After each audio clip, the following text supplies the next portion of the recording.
नमस्कार दोस्तों, एक बार फिर से आपका दिल से स्वागत है हमारे चैनल कहानी सीकर पर। उम्मीद करती हूँ आपको ये प्रस्तुति पसंद आएगी। तो चलिए आज की कहानी को हम शुरू करते हैं।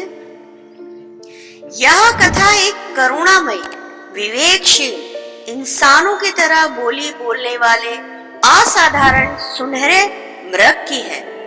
वह अपने प्राणों पर खेलकर एक व्यक्ति के प्राणों की रक्षा करता है, किंतु उसके बदले वह व्यक्ति उससे एहसान फरामोशी करता है। उसके धोखे का रूरू मृग पर क्या प्रभाव पड़ता है, आइए सुनते हैं। घने वन में सुनहरे रंग का रूरू मृग रहता था। उसके शरीर से नीलम पन्ने और मोती की तरह आभा उत्पन्न होती थी। उसके मखमल से रेशमी बाल, नीली आंखें और सुंदर सींग मन मोह लेने वाले थे। उसे कुचाले भरते हुए जो देखता उसके सौंदर्य से अभिभूत हो जाता। रूरू मुर्ग बुद्धिमान, विवेकशील और दयालु था। उसका सौंदर्य, उसके संस्कार, उसका व्यवहार उसे एक असाधारण मृग बनाते थे। उसकी सबसे बड़ी विशेषता थी उसकी मनुष्यों की बोली में बातचीत करना। वह एक दिन वन में स्वच्छंद विचरण कर रहा था। उसे किसी व्यक्ति की चीख सुनाई पड़ी।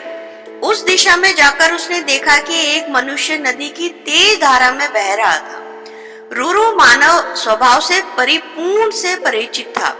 वह जानता था कि मानव एक लोभी और स्वार्थी प्राणी है।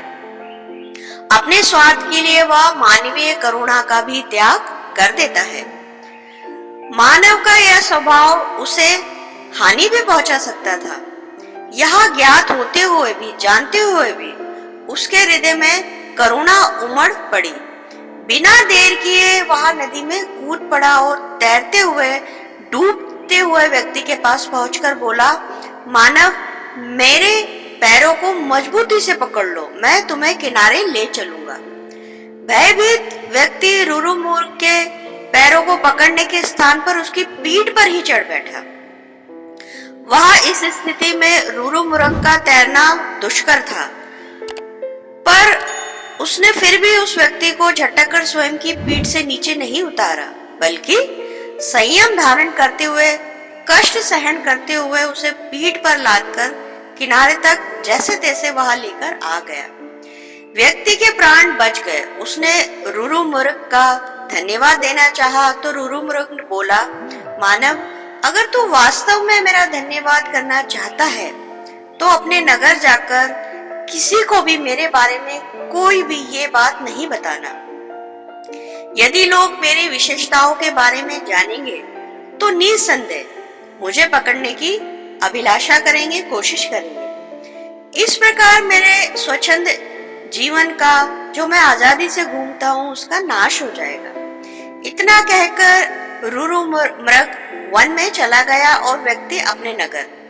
कुछ दिनों पश्चात उस राजा की रानी को एक स्वप्न में रूरू मुर्ग के दर्शन हुए।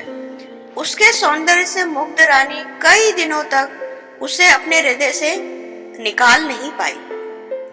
उसके मन में उस सुंदर मृग को पाने की लालसा उत्पन्न हो गई और उसने राजा के समक्ष अपनी इच्छा जताई, प्रकट करी।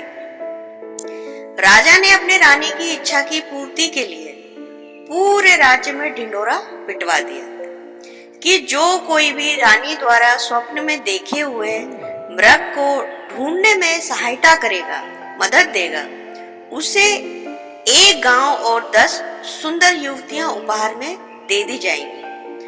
जब राजा की यह घोषणा उस व्यक्ति ने सुनी जिसकी रूरू मृग ने प्राण की रक्षा की थी, तो वह उसका उपकार भूलकर तुरंत राजा के पास पहुंचा और रूरू मृग के निवास के बारे में उसने पूरी जानकारी राजा को दे दी।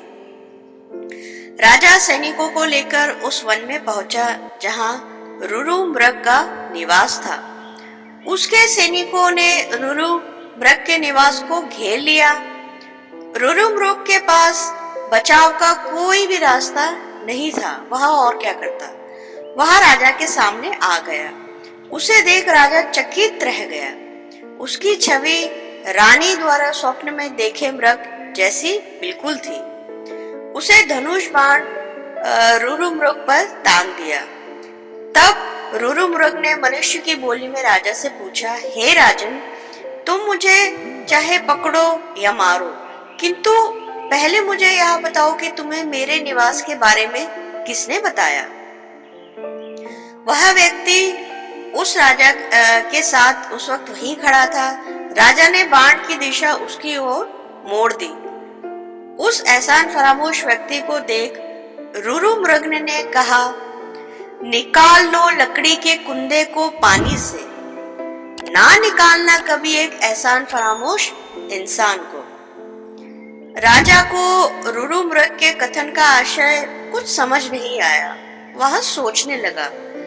फिर उसने रुरुमृग से राजा ने पूछा, उस व्यक्ति के नदी में डूबने और उसे बचाने का सारा वृत्तांत राजा को रुरुमृग ने सुना दिया। सारा वृत्तांत सुनकर राजा के हृदय में भी करुणा का भाव जागृत हो उठा। उसने रुरुमृग से क्षमा याचना की और आवेश में आकर उस एहसान फरामोश इंसान का संहार करने के लिए उस पर बाण तान दिया और उसके प्राण लेने को वो तैयार हो गया। यह देख रुरुमृग ने पुनः करुणा दर्शाते हुए राजा से उस व्यक्ति को क्षमा कर देने की प्रार्थना की कि वो उसे छोड़ दे। राजा ने प्रार्थना स्वीकार कर उस व्यक्ति को नहीं मारा, वध नहीं किया और फिर अपने राज्य की ओर प्रस्थान करने के लिए पूर्व उसने रुरुमृग को महल में अतिथि स्वरूप पधारने का आमंत्रण दिया, जिसे रुरुमृग ने सहर्ष स्वीकार किया। कुछ दिनों तक रुरुमृग राजा के आतिथ्य में रहा और पुनः वन में लौट आया और फिर वह कभी किसी को दिखाई नहीं दिया और किसी गुप्त स्थान पर वह रहने लगा ताकि दोबारा कोई उसे तलाश करके उसके जीवन को खतरे में ना डाले। दोस्तों, अगर आपको हमारी ये प्रस्तुति पसंद आई हो तो हमें कमेंट करना ना भूलें। लाइक और शेयर करें इस कहानी को, और आप हमारे चैनल पर पहली बार आए तो हमारे चैनल को सब्सक्राइब अवश्य करें। अब मैं आपको मिलूंगी अगले वीडियो में एक और नई ज्ञानवर्धक कहानी के साथ। तब तक के लिए धन्यवाद।